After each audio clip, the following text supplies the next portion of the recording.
What's going on, good people? Happy Thursday to you. Welcome to the Pro Fan Talk. My name is Marcus Thomas. Thank you for joining me.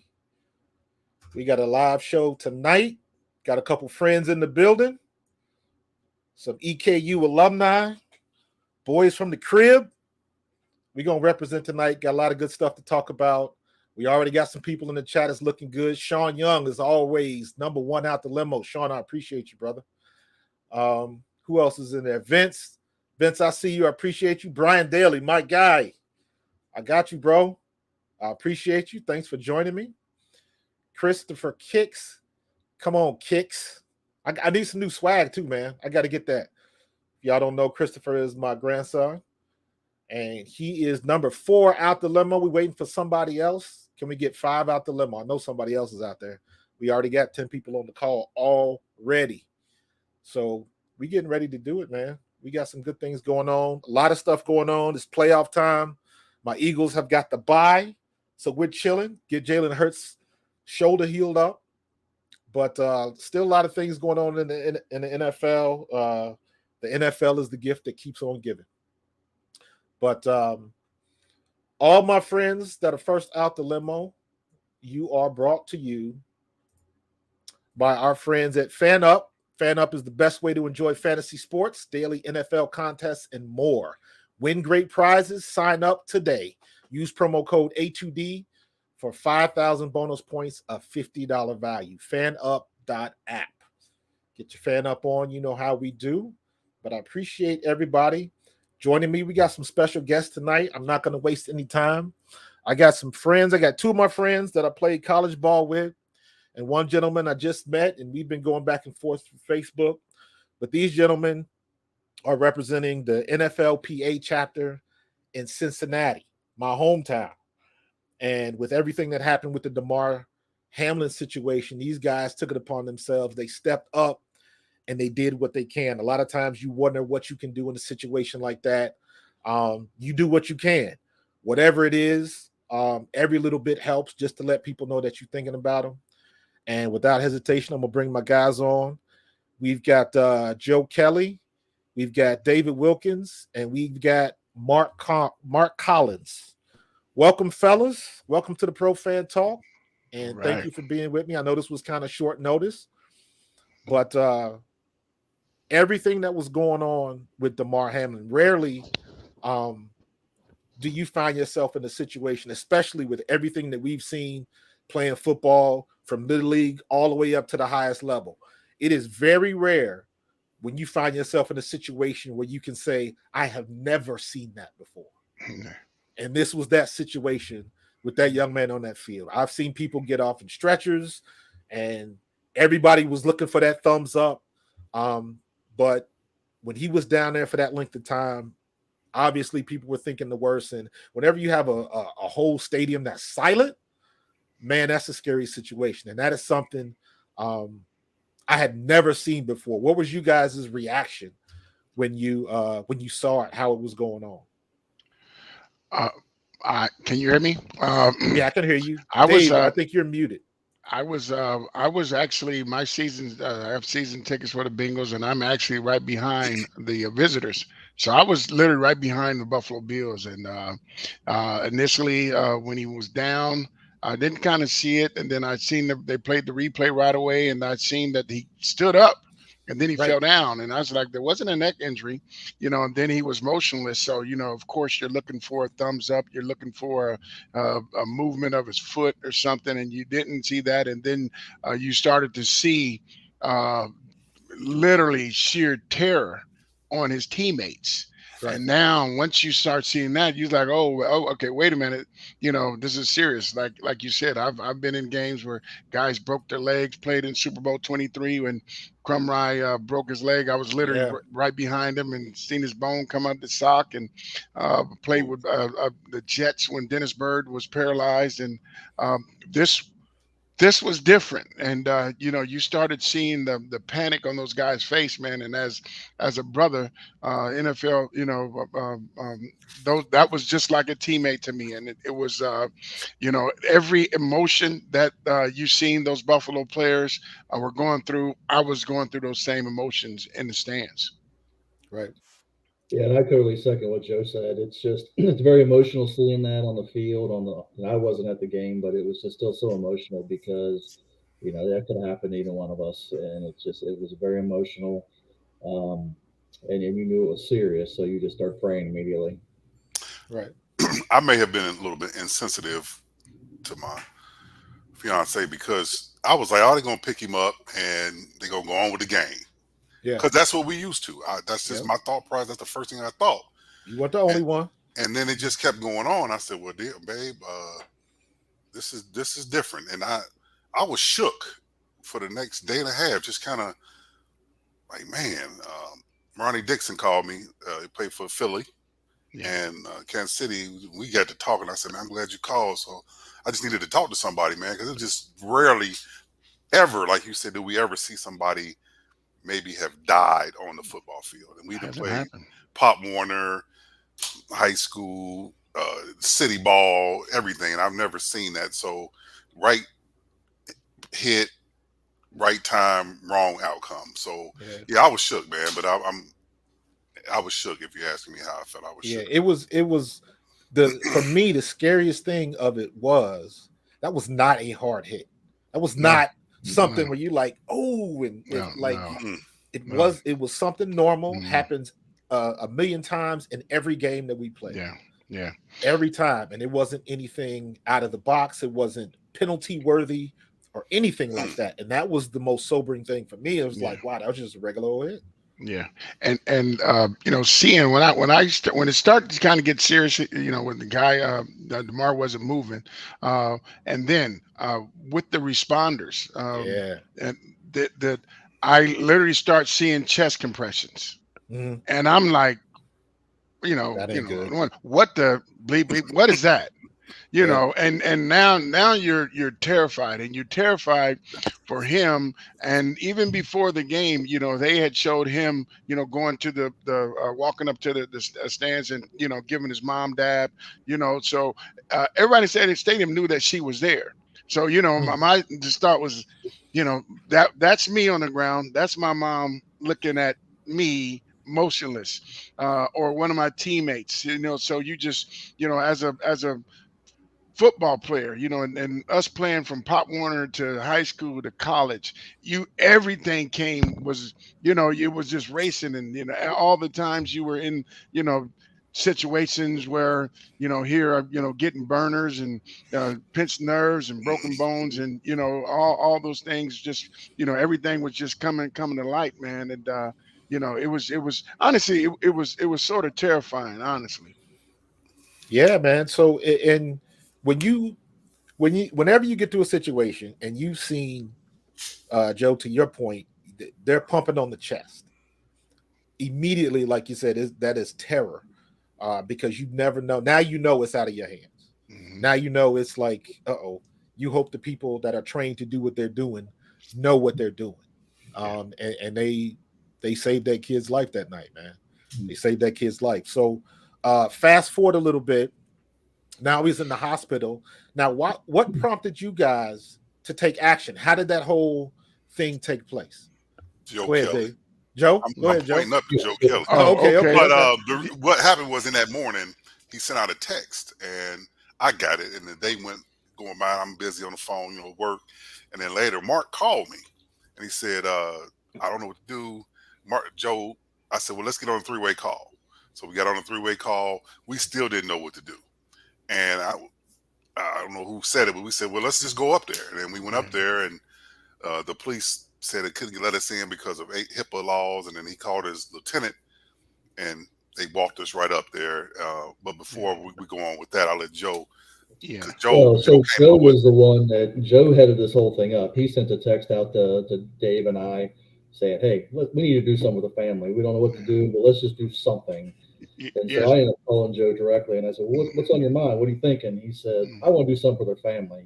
He's got a mom, he's got a dad." And Joe, I know I'm taking the spotlight from you, but No, I no, want no. to compliment you because that was such a huge thing that you did, and it was such Mm. an awesome thing. And then he got Dave and I involved, and then so like Dave said, we met at Joe's place and we just went, and so Yeah.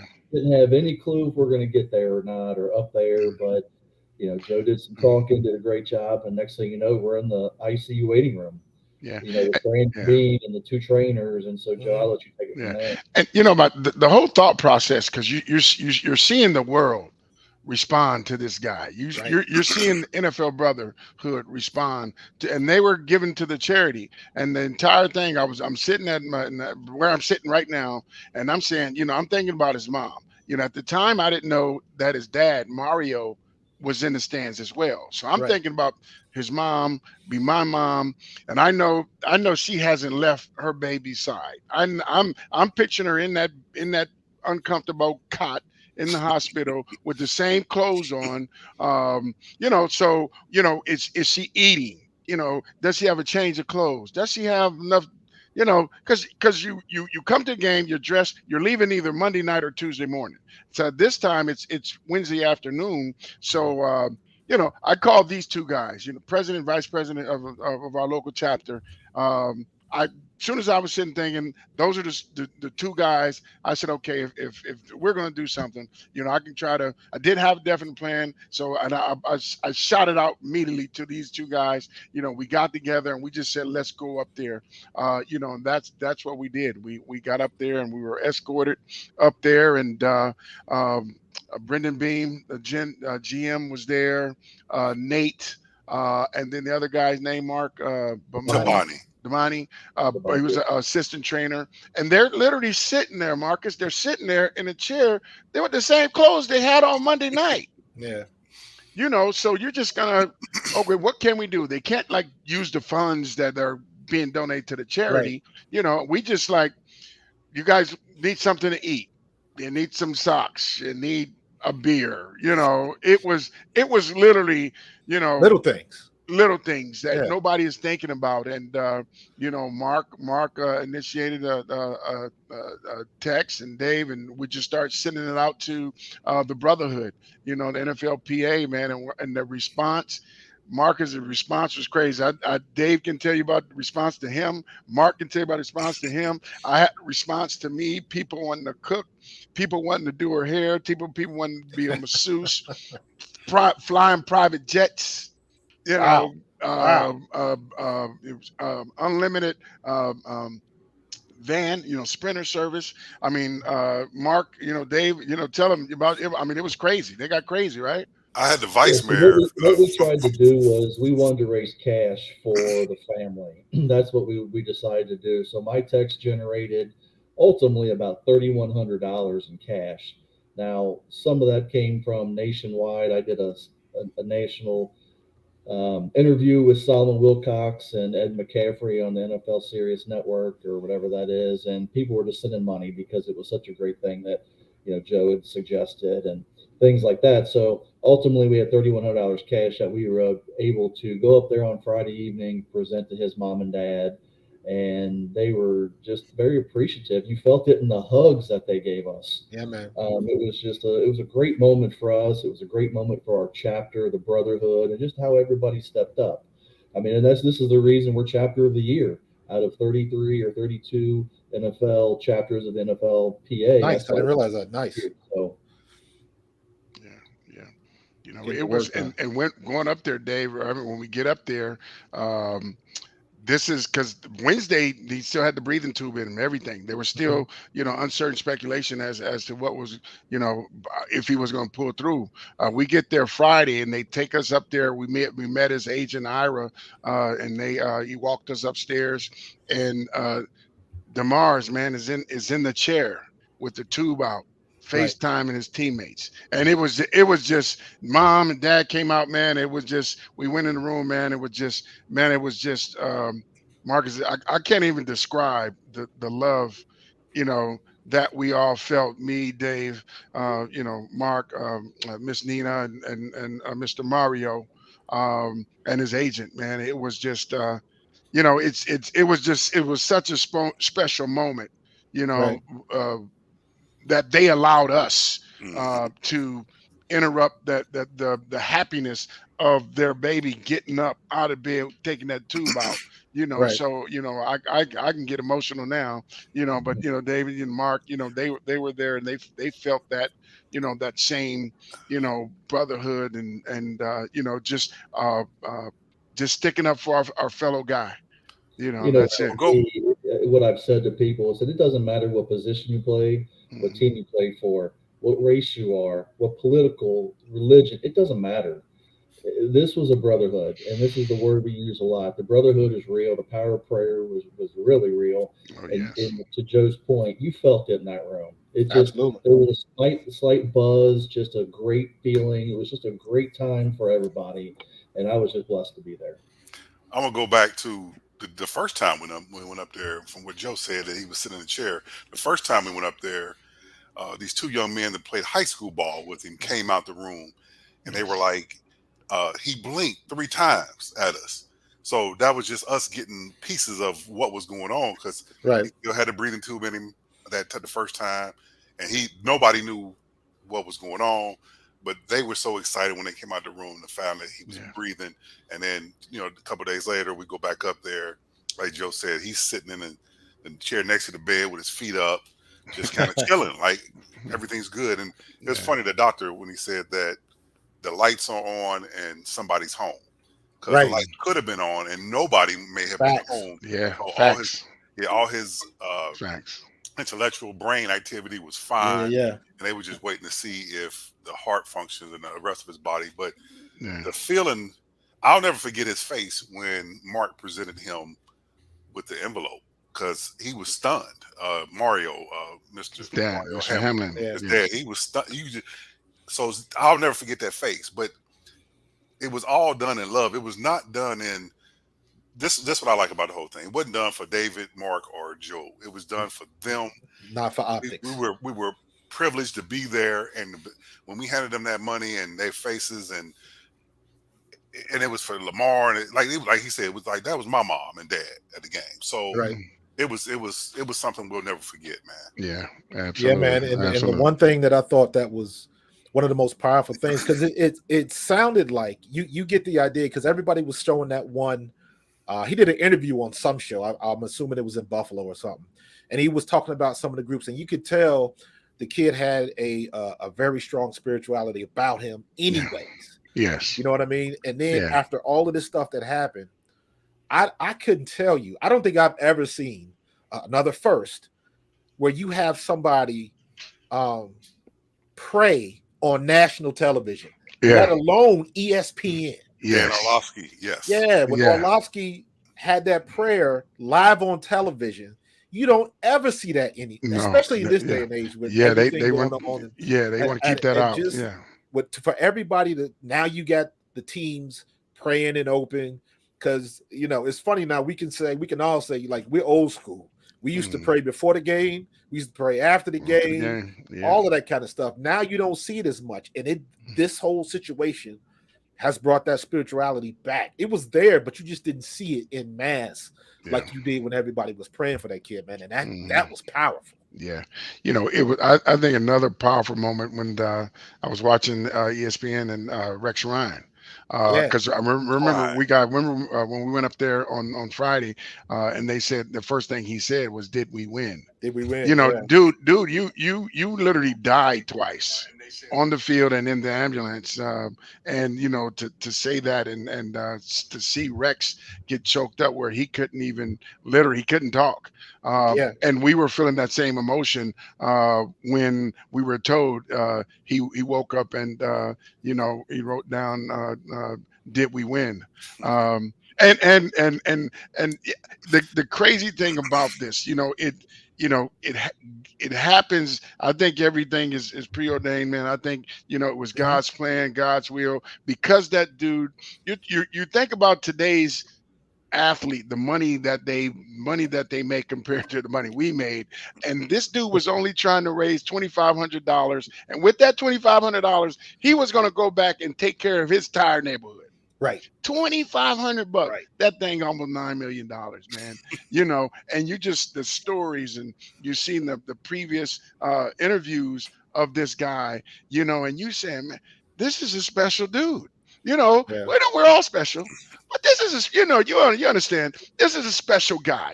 Things what he's doing, his personality, things he was saying is like, wow. I literally believe.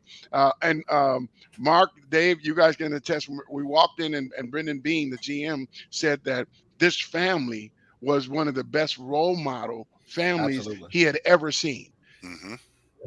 That's saying a lot, man. That's kind of special. That's kind of special. Yeah, he said that if that was my kid in there, and I'd have went crazy or something like that. So for them to be as godly, I guess, as they were, just showing, they had the faith that he's going to be okay. The whole thing was just surreal, and because of Joe, we went up there, and then I guess we don't wait no lines, but it was just we didn't know how we were going to get in, but we just said, hey, Right. let's go. Yeah, me and Mark were talking earlier, and I guess you guys looked the part. When you came in, you had the shirts on, so yeah. It all works out, not many man. times with 3 guys your size walk in, so I trust you. Yeah. So they had security. I mean, security was crazy, and you obviously know the media parked outside all over the place. And it was very tight. So we walked in on faith, just like what we all did. It was just by faith. And we knew somehow, some way, God had put this on our hearts to go up there and deliver whatever. I don't care if it was a meal. I don't care if it was, I asked him, hey man, do you need a change of underwear, t-shirt, a 6-pack of beer? The trainer said, I thought this was bourbon country, right, Mark? Yeah. Well, the trainer has a bottle of bourbon on the way back to Buffalo. It's a nice. single barrel, Yes. and I'm going to get Tabani a few things and send it his way as well. Yeah, So he's got a care package coming. Yeah. Well, Nice, Marcus, nice. tell him about the special bottle of Buffalo Trace that you gave his dad, Mario. So the Bills Mafia, it's crazy because I was in Buffalo in '97, and the Bills Mafia is crazy great. And they made so Buffalo Trace is a bourbon here in Kentucky, and obviously they had Buffalo Mafia, and I probably have a picture on my phone if I'm going to talk and look at the same time, but I gave it to, let me see if I can get this up there. If anybody can see that, it says Buffalo Trace Mafia. Nice. Yeah. And so I acquired a few of these, and I took one to Mario, and I said, Mario, I said, I don't care if you take it, DeMar takes it, but this is a special bottle that I want you guys to have. And so he appreciated that. Nice, man. Nice. It's the little things that count, man. And if you've ever been in a situation where you've been in a hospital room unexpectedly for more than a day, trust me, I understand and empathize with not having clean clothes or underwear, or not having had a shower in a couple days and stuff like that, man. So little things like that get appreciated, man. Definitely get appreciated, man. I see my people on here saying, giving you guys thanks for what you did. I tell you what, man, that the whole, anytime you get people that do not watch or do not care about football or American football, because there was a lot of overseas interest in this story as well. This had the whole world transfixed for a minute, man. And that is powerful. And I don't know. I was thinking about this yesterday. I'm not sure what his prospects are if he'll ever try to play again. I don't know, but like, this kid is guaranteed on the speech circuit and motivate as a motivational speaker, anything like that. But one thing I was thinking about, man, and I'm curious as to your opinion. Do you think this might change anything going forward? Because that kid's only a second-year player, so he's not vested. You got the insurance issues on the back end, all of that kind of stuff that nobody ever really thinks about.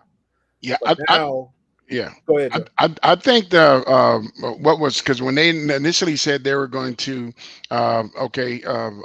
ensure that he gets paid his contract, but there was stipulations in the contract that we know that if you're not on the active roster, that 800 turns to 400. So that was called out. And so, they did get rid of that clause in his contract, and he will get paid the full, 3.2 million. But like you said, here, the country where we are, and different with politics in the game, trying to get, all these things are going on. I don't know if this would have had the same impact if it was on a Sunday at 1 o'clock with 8 other games going. Agreed. This was Monday night. This was worldwide. Yeah. This was prime. There was nothing else to see, and God this thing happened, for the world to see, and the way it happened, and how it brought people together, like you said, different races, colors, and creeds, and different nations, and this was I'm always, I walk by faith, man. I think everything is done, it's preordained. Got faith. I'm always the glass is half full. Right. I've always been like that, and it's God was going to see a way, man. It was prayer. We got up there, us three, man, and we prayed with the family, but it was something, right, fellas? It was something about Nina and Mario where you felt in your heart, God, he put it out here, but God's going to see through it, man, that this, I'm not an overzealous, Christian, I'm born and raised in the church, but I felt that in my heart that God was going to see what it is when this you thing see it. through.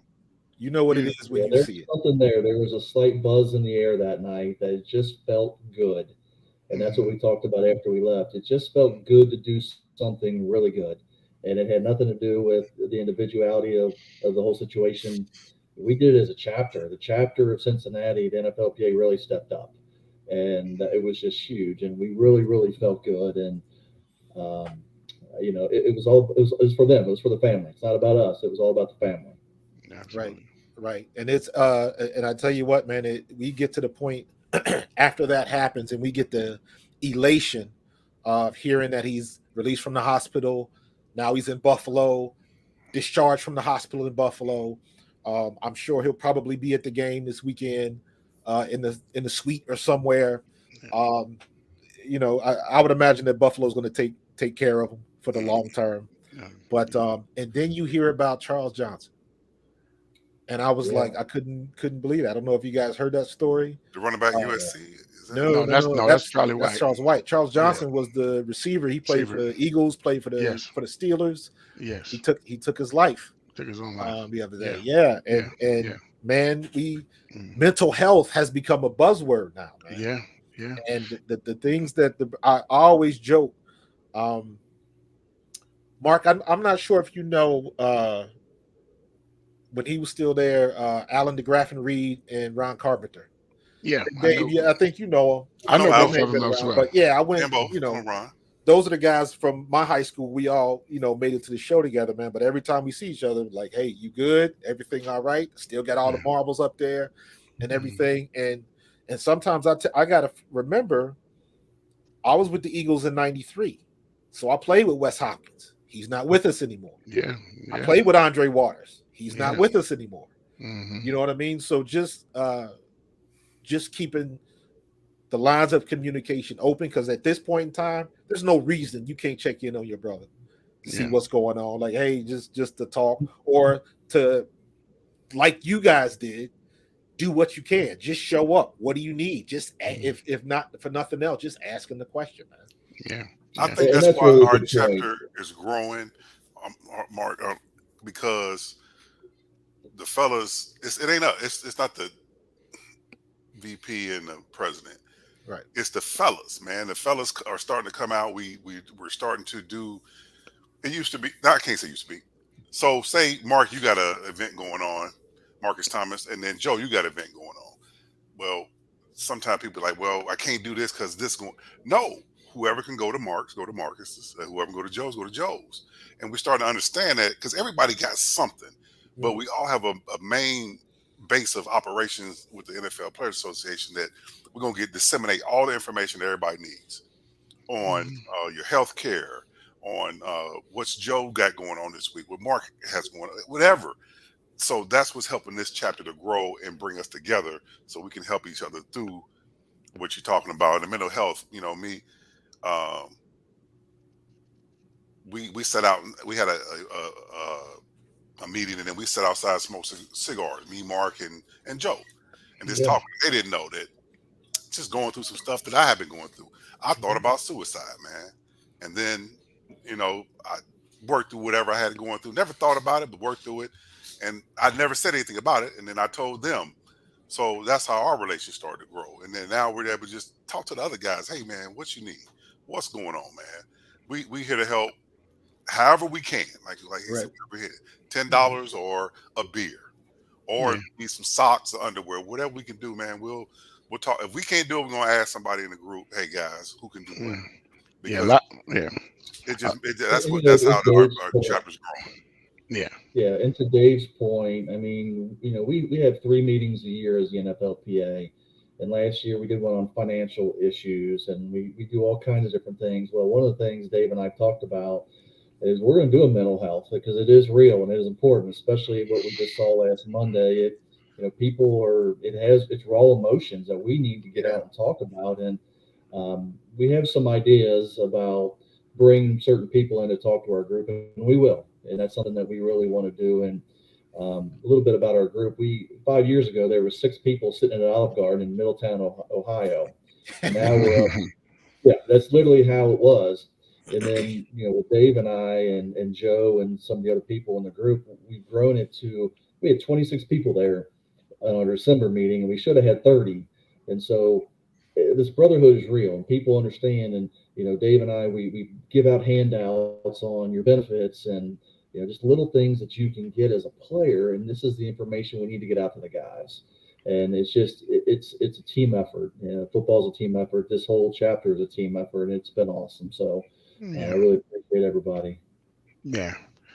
And, we talk about, mental health. I think even this with DeMar's situation, it's time for the NFL to step up to the plate. A lot of situations, they look good. Hey, we gave $1 billion in the concussion settlement, but you made it virtually impossible for most of the players to get it. And we've seen, guys, I've had teammates die of ALS. I've had teammates that have committed suicide in this. And at the same time, these guys have went through the concussion test and they said nothing was wrong with them. Right. And they're pleading, that here something's not right. And literally when you doing this. So I think, here we as the NFL, the Cincinnati chapter and other chapters up in Philly, and, we need to spread the word that, they need to step up the plate. It's not just, here showing trying to show the public, what you're doing, but you're really not doing it because it's almost impossible to say here, concussion, me playing 11 years inside backer, backer to backer, we're banging in practice, so here, it was live, might not hit the wide receivers and tackle, but the linemen and the guards, it was live, it was live. I was a running back, so I was getting rocked. Yeah. So you looking at it, man, and here, just because I still know my alphabet. Right. What I mean? Doesn't mean anything, nothing's wrong. Here, a lot of people, playing for 6 teams, 11 years, being from the West Coast in Cincinnati, and I know people, know people's faces, and then I was like, I have no idea what their name is. Yeah, and our memory is shot, bro. Shot, Gone. I can tell you first time I was played Pop Warner. I can tell you first play, but I can't tell you 2 days ago, the dude I seen in the store. I knew him, what I mean? So, it's that, man. So I think and hope that with this issue, we're talking about mental health, that the NFL is, not only, been stand up about it, we all know, we can say what it is, the NFL was going to continue that game. Mm-hmm. Right. If the players exactly. The players said that. Roger Goodell, come on, Troy Vincent. Vincent was an ego. Well, I my last year, 11th year, I played with Vincent. He was on Philly as well. Yeah. But we know it wasn't. Oh no, we never thought that. Yes, you did. Mm-hmm. Those guys, those coaches, they were warming up. Joe was throwing the ball. Diggs was getting his team going. You know what I mean? So that was, but But They got even the thing with that is, I don't necessarily blame the league for that because that's what they've been doing. yeah, yeah, That's what yeah, they've been doing. But this was a situation that was so outside the box. yeah, You could tell you already knew that the players, some of them couldn't even stand up. yeah. Literally. And it's Joe, you mentioned something that triggered me when I joke about my short-term memory because my short-term memory is garbage. But I can remember when I was 10 years old, and I remember the very first concussion I ever got. Yeah. Wow. I remember it. I remember what play it was. I was living in St. Louis, playing 10 heavy football at Westco football, and I remember it. Wow. But if I meet somebody 5 minutes later, I'm like, what was your name again? I got to write it down or something like that. So it's amazing. Absolutely. But one of my people on here had a question for you. Let me find it. My guy Jake. What are your thoughts on how the Dolphins in the league handle Tua? Any opinions on that? They said he hit his back, but you could see right there on the video that he hit his head when he went back. And then once he stumbled, he should have never been able to go back in the field once he stumbled. That's just my opinion. Let's say they were right and he did hit his back. The fact that he couldn't walk should have made it crystal clear. Yeah.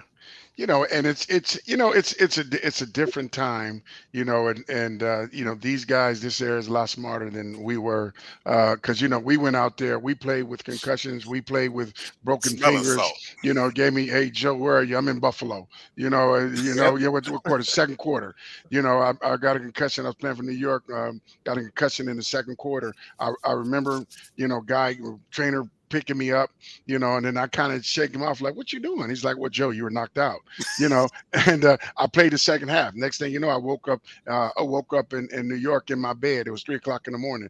Don't remember playing the second half. Don't remember the ride home. None of that, man.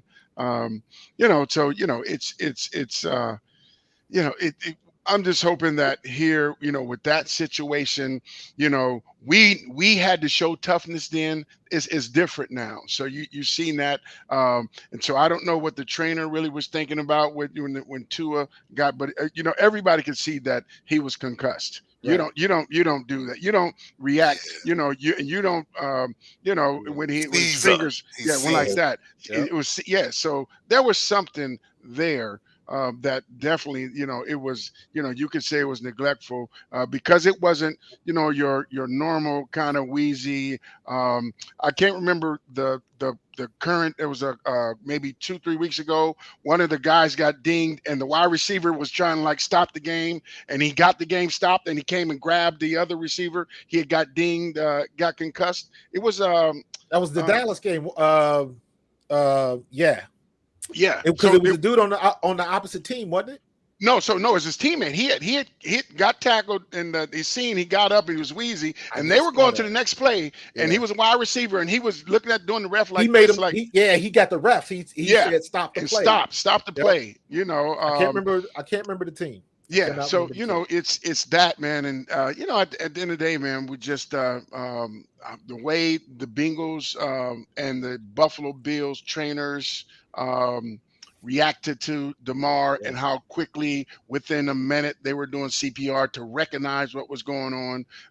It has to be like that. So, they talked about how they go through the training and go through the routine of every day. If something is going to happen, and it's, my thing is I would hate for the game to continue changing because it's football. We want to see football, and hard hits are fun. We like that, but at the same time, we want people to be safe. But my buddy said that was it was Nelson Aguilar. Yeah, that's right. Yep. It's Nelson Aguilar. Yeah, absolutely. Football is I think all of us on here, man. It's one thing.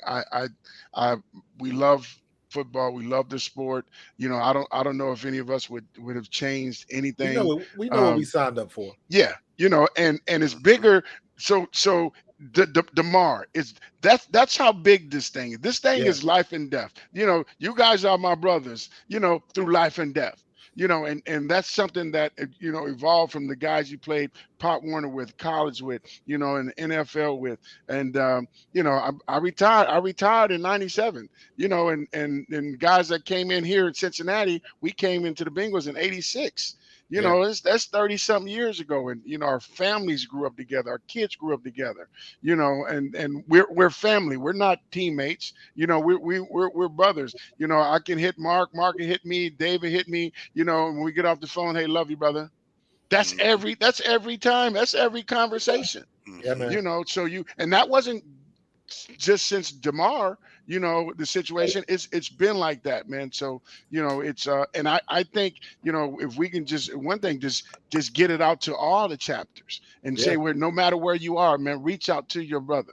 There's somebody, and I guarantee you, we're gonna save one of our brothers' lives. If we continue to grow like we are in Cincinnati, and Mark and Dave doing the great job they're doing, and growing our chapter, we literally probably should have over at least 100 guys. That's how many guys are here locally, and the word is getting out. So hopefully we'll continue to grow, and all the other chapters throughout the NFL, they will grow, and we'll keep one another in prayer and thought.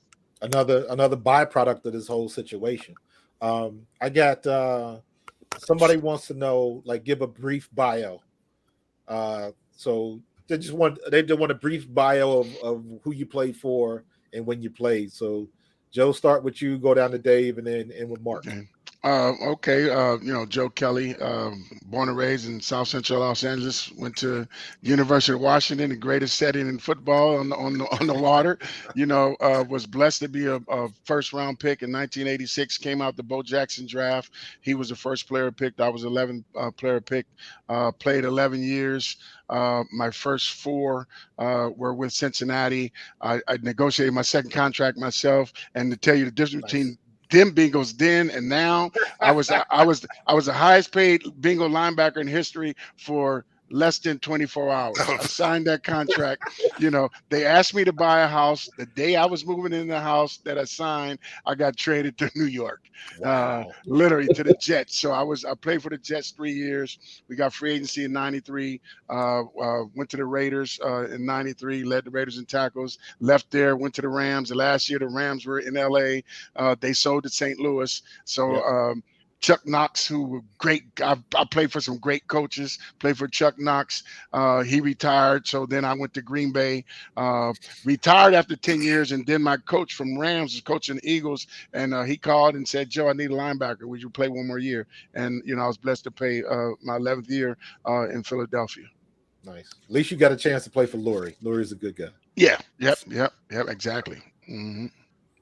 Well, I'm David Wilkins, born and raised in Cincinnati. Same place where Marcus is from, and then we both played college ball at Eastern Kentucky University. One AA school. Never thought I'd make it to the NFL, but once we got down there, each year somebody was going to the NFL. So I said, hey, if they can do it, I got a chance. And then I ended up being a free agent with the San Francisco 49ers in 1991. Got cut in 93, and then went to Atlanta, got cut, went overseas, played in the World League with the Frankfurt Galaxy, came back in 95, played with the Colts, and then 100% of my left knee with the Colts, and that was it. That was 26. So then I came back to Cincinnati. So my name is Mark Collins, born and raised right here in Northern Kentucky, right outside Cincinnati, and also played at Eastern Kentucky University. Yes, did 1 year with Marcus. I didn't get the pleasure of playing with Dave, as he was gone before I left, but I was an All-American punter. I led every Division I category my senior year. Signed a free agent contract with Seattle in 96, and then with the Buffalo in 97. So had the opportunity to play for Erickson in Seattle and the great Mark Levy in Buffalo. So to answer the question, I never was injured because of my position, so I don't have any good stories. Weeks, months, years, I didn't do anything other than just punt a ball. Mark is not your typical punter. Mark is not built like Mark's built like a tight end, a tight end or something like that, man. Yeah, so definitely 250. I don't mind taking the hit, but too many nights at the Family Dog. Right. I That's plead the the bar fifth down on there that. in Richmond. If y'all EKU Richmond, Kentucky. representing, man. I appreciate it, fellas. Yeah. And I think we have you guys being in Eastern Kentucky, and me from being a West Coast guy, never really heard of Eastern Kentucky. But then when you get to the league, there were guys from Eastern Kentucky all over the league. Yeah, And Marcus, I asked you the other day about Tim Lester. He's an Eastern Yeah. Kentucky guy. Yeah. Yep. So Tim was my yeah. it was Elroy Harris when I got there, and Elroy had every record known to man at Eastern. He left early, and then I was Tim Lester's backup. Okay. Yeah. And then Tim tore his knee, tore his ACL against Delaware State, and then I stept on the field and never got off. Yeah. And when Tim got healthy, Tim bulked up, and Tim became a fullback. Fullback. Yeah. Yeah. And he ended up being the bus driver. That's right. Blocking That's for right. Jerome That's Bettis. yeah, blocking for the bus. Well, if you didn't know, Joe, if Marcus hit that corner, he was gone. You wouldn't That catch speed. Yeah, that speed. him. Yep, you wasn't gonna catch him. He hit that corner. Fo Out the door. out the door. Listen, man, I'll tell anybody, my style was, I was Gale Sayers. Even though Gale Sayers was before my time, I remember in 1985, my sophomore year in high school, it was the freshman. We had a freshman team at Princeton High School, and then you went to when you was a sophomore, you started practicing with the varsity. So everybody had to talk to the head coach, Patrick Mancuso, who was the athletic director. Yeah. Big deal. So you had to go in his office. So just imagine, in my mind, I'm thinking like that scene in The Godfather. You talking to the Don, and I remember telling him I wanted to move from. I was a nose guard because I played nose guard in Little League, and I told him I wanted to move to running back, and he about dropped his coffee, and he was like, "Okay." So I was a late bloomer, and I remember that summer in training camp, he had the old reel-to-reel, and he showed the NFL film thing when Gale Sayers, all he needed was 18 inches, and he would do the rest. After that, changed my number to 40.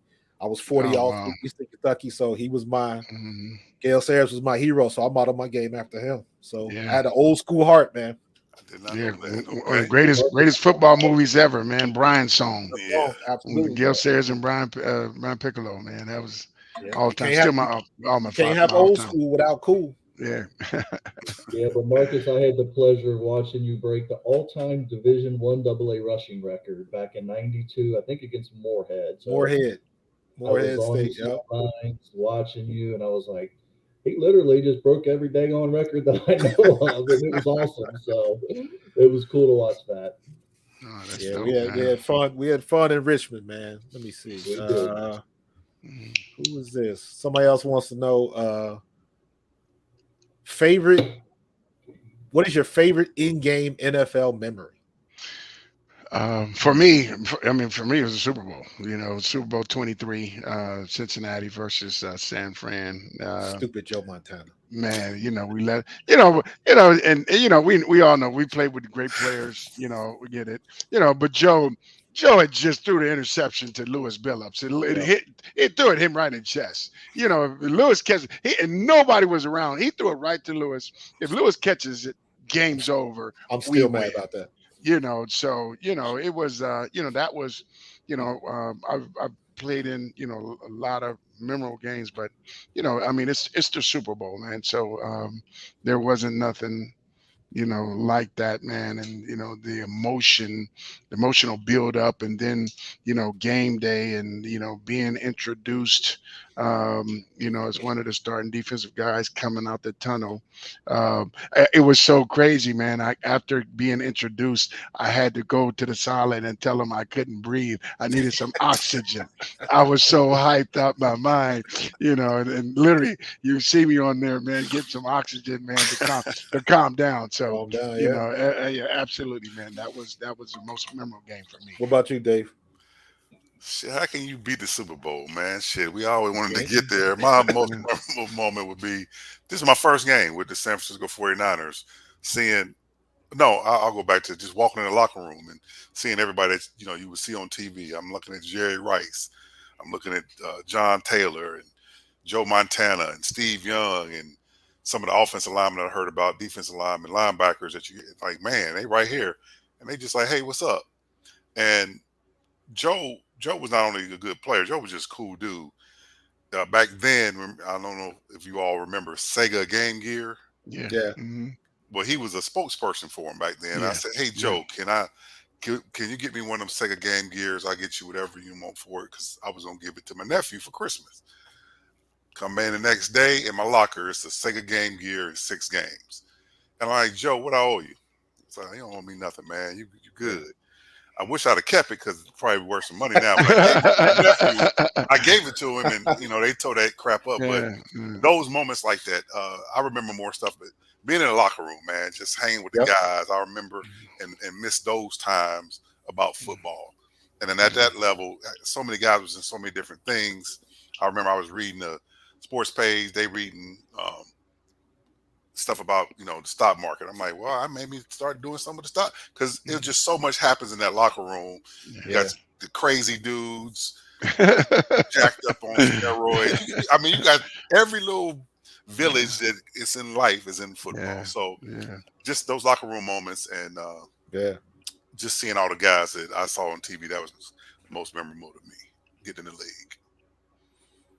And I would second that very same thing from Dave. For me, it was just some of the people I was playing with, around.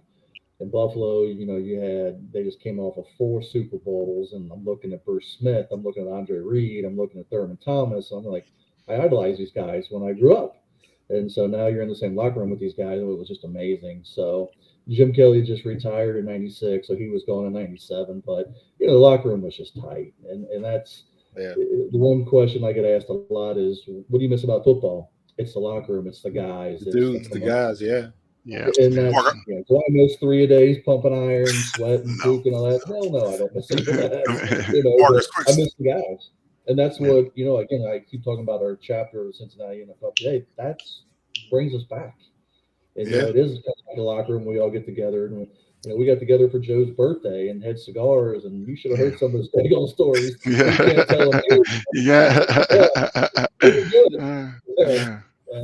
And that's why I'm going to tell you a quick story. When I got done playing ball, I was living in a different city, but talking to the fellas that I hung out with here in Cincinnati.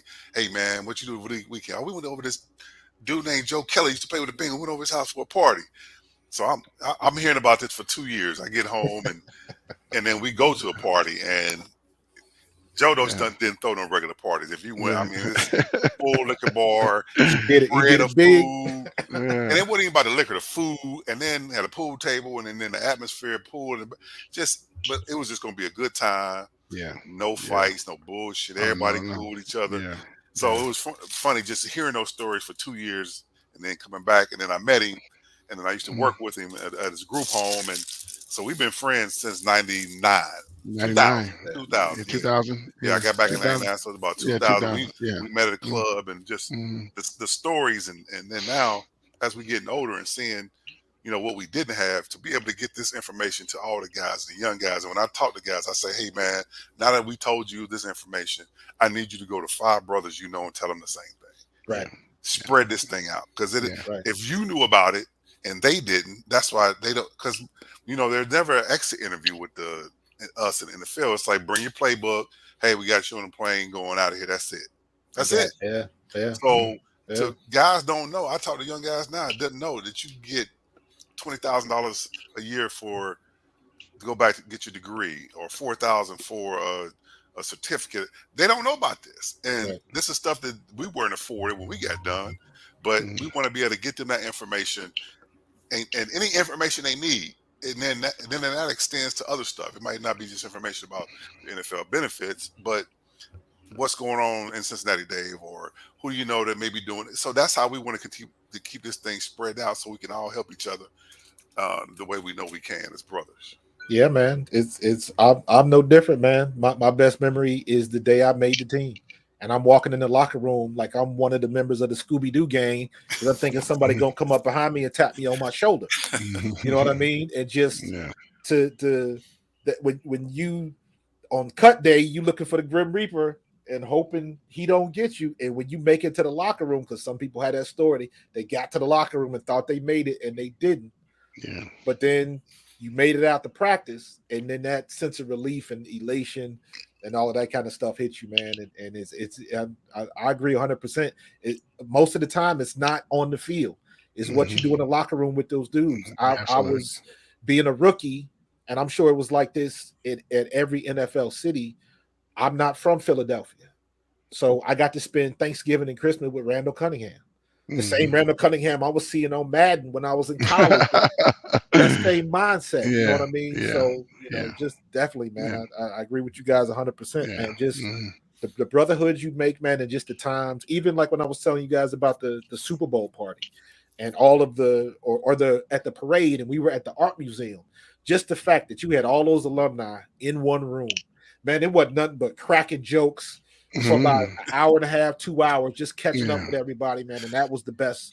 That was the best part about it, man. Just catching up with everybody and just chopping it up and just making sure everybody was good, And even I remember Montgomery said something. He's the OG of the group, so he got up and stood up, and he made the point.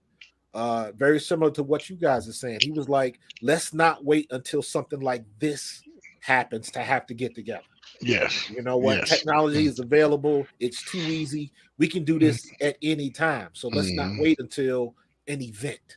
You know what I mean? So it's that brotherhood is real. That's a t-shirt, man. Another real quick story. When I was with the Niners, I'm a free agent rookie, and we free agent rookie. They don't think you're gonna make the squad or nothing like that. But somehow Steve Young, Harris Barton, I can't remember the third guy.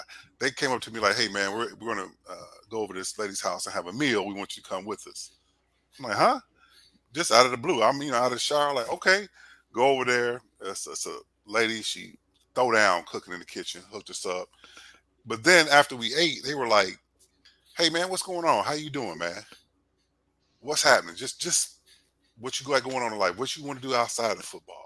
And I'm sitting there like, these motherfuckers asking me this shit. This Steve Young and Harris starting offensive tackle, but that's what they did, and it's so funny. I do another business, ERC Credits, and I called one of the guys from the NFL, and he's out in a different country, different state, and he said he played for the Niners, tight end. I can't remember his name, and we're just talking, and he said, "Hey, man, I've already done it." I was like, "Cool." So we're just talking about football now. He said, "Dave, you know what I remember?" Goes along with this question. He said, "You know what I remember, man? When I was there, Steve Young and Harris Barton took me to this lady's house to eat, and he's going on." And I'm sitting there with a big smile on my face. And he got done. I said, "You know what? They did the same thing to me." Now, this is 2 years later, a year later, because they won a Super Bowl 2 years later, because he was a rookie. But he won a Super Bowl. So they were doing that with all guys that were free, and just didn't even know it. But it was a blessing, man. Yeah, it stayed with you your whole life. Your whole life, it stayed with you. So it's just like you said. The saying is, it's not necessarily what your brother said to you, but it's always what your brother how your brother made you feel. That stays with you a lifetime, man. And I think all of us, man, we have, playing with different guys, and you just get a great feeling, like going into DeMar's room and his family, just that feeling, and you can't we can't run down the tunnel no more. We can't run on the field anymore. So the feeling is but you still have that connection.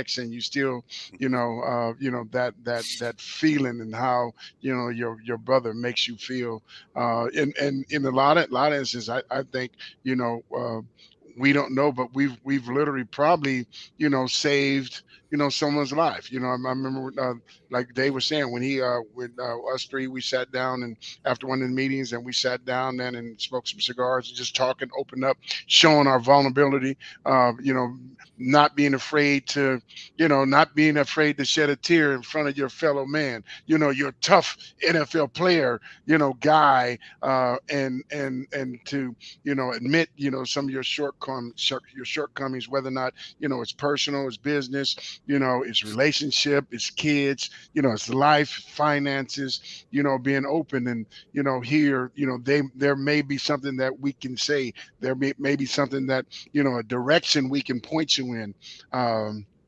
In order to stop. I have a really close friend, Lonzel Hill. His daddy, JD Hill, played for Buffalo Bills when OJ was there, and Lonzel played with the Saints. And literally, his wife called me. This was maybe about a year or so ago. Called me, and he had a gun to his head.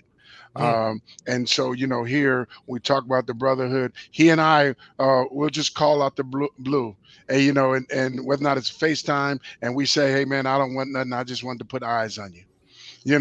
I just wanted to hear your voice, brother.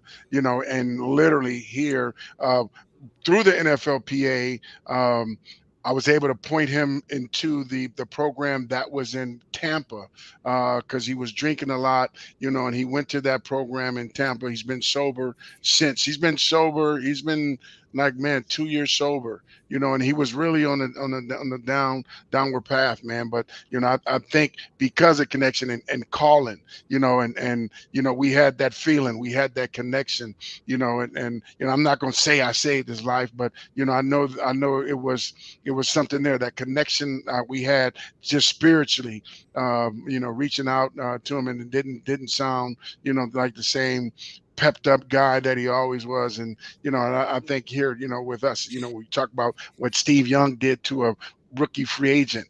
This dude is a multi-millionaire, Hall of Famer, and reached out. So that's something that you always have in your heart, and I'm sure there's somebody that can say something about what you did, to them. They may not even remember your name, but this dude from Cincinnati, defensive line, Eastern Kentucky. Yeah. It's like that, man. And I think that's just great. And I think that's what, this brotherhood is about. Well, That's we've been good, given man. so much in life from an athletic standpoint. It's good to give back, and I think that's Absolutely. the general thing is just giving back feels good. So we're glad we did it. All right, fellas, man, we're gonna wrap this thing up, man. Before I forget, Big Dave, my twin sister Melanie, she told me to tell you what's up. I saw it on She's there. watching. I didn't know how to type it back in there, but yeah, hey, Melanie. So she down in the hot Atlanta. So I see her on Facebook a lot, yeah, so I always check her out. Teacher but doing her thing. But before we wrap up, again, starting with Joe to Dave and then Mark, let me know where we can find you. If you got social media, if you got organizations, whatever you want to pump. Let's do that before we wrap it up. Yes. So I run. I retired in 97 and started Kelly Youth Services, Cinco de Mayo, 1998.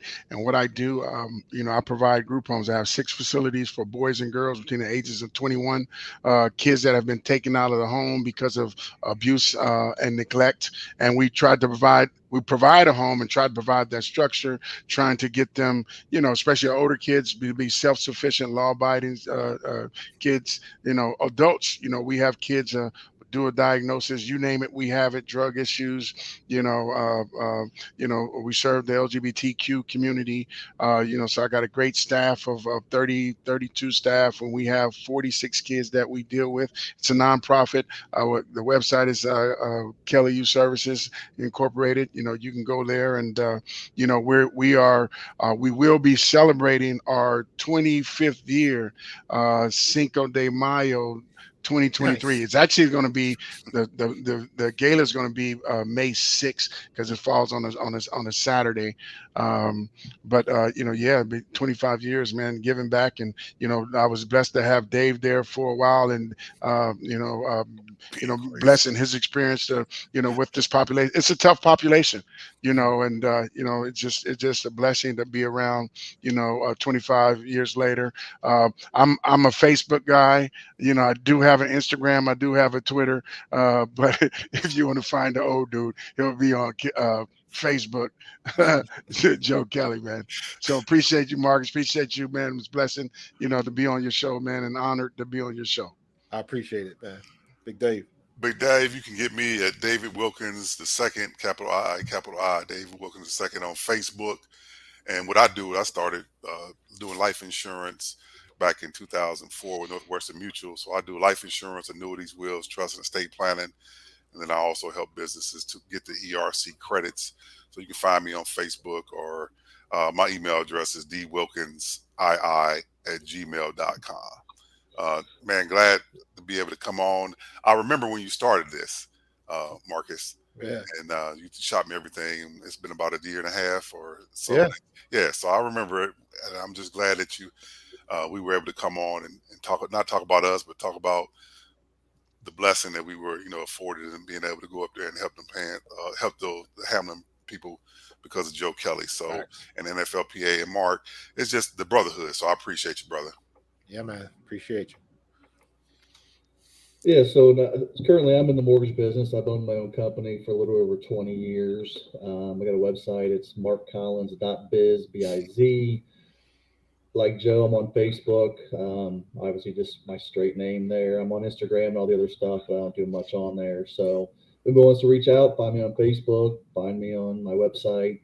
But I do lend money in Kentucky and Ohio. If anybody's looking for mortgages, I'd love to help you out. But Marcus, I really appreciate you having us on, letting us spread the word, tell our story, because I do feel like it was a really feel-good story on something that could have been really bad. If he had Absolutely. not come through this or did not come through it, it could have been bad. But, the power of prayer, like I said, is real, and it was just been amazing. And, I'm proud to have Dave as my VP in Cincinnati, and Joe's been just instrumental in this whole thing. And he's got so much respect here in Cincinnati. So it's just been a pleasure to get to know everybody and lead this group, and looking forward to bigger and better things. So again, thanks a lot. Appreciate it, man. I appreciate y'all for coming on. This, like we were saying earlier, man, this was an event that stopped the world. And the fact that you guys took it upon yourselves to do something is more than most. I was discussing this with a friend of mine on my job who recently lost her husband. They were motorcycle riders, and the husband had a stroke.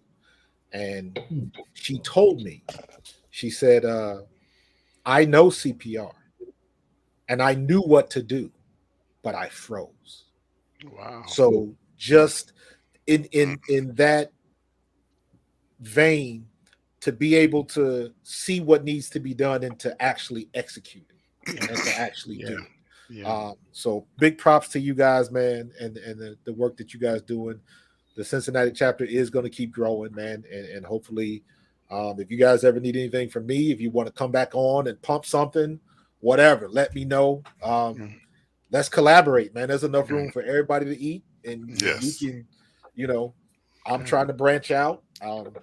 Hey, I'm still a player at heart, and players can always be coached. So I'm always looking for somebody that can help me out somewhere else. If what do they say? If you think you're the smartest person in the room, find a new room. Find a new room. You know what I mean? That's right. That's right. I'm trying to grow. So any feedback or advice or help you can offer me, I'm willing to take it. Thanks to all the people that joined in the chat. This was a really good chat. A lot of good questions, man, and I appreciate, and hopefully the guys in the chat can understand, like, when we talk about us and the things that we have done. I don't care if you played one play or 10, 15 years. Once you set foot on that field, you part of the fraternity, you in that brotherhood, and it means something. It really means something. So thanks again for you fellas. Appreciate again, you guys got my information. If you ever need anything for whatever, don't hesitate. All right. Appreciate you, man. All right. Love you, brother. All right. Love you, brothers. Love you guys. Great show. Great guys, man. Let's not forget, go Birds for this weekend, because we, I'm a bird. I'm in Fly Eagle Fly for a year, but I'm they over there. So it's Who Day, so it's Who Day Sunday night. So, but I'm a root for Fly Eagles Fly as well. I bleed green, but I was born in the jungle. I still represent. So. But all right, fellas, you guys have a good night. God bless. God bless you, thanks for joining me. All right. Take care, brother. Everybody catch me again next week, same time, same channel. Have a good night. Peace. Appreciate it.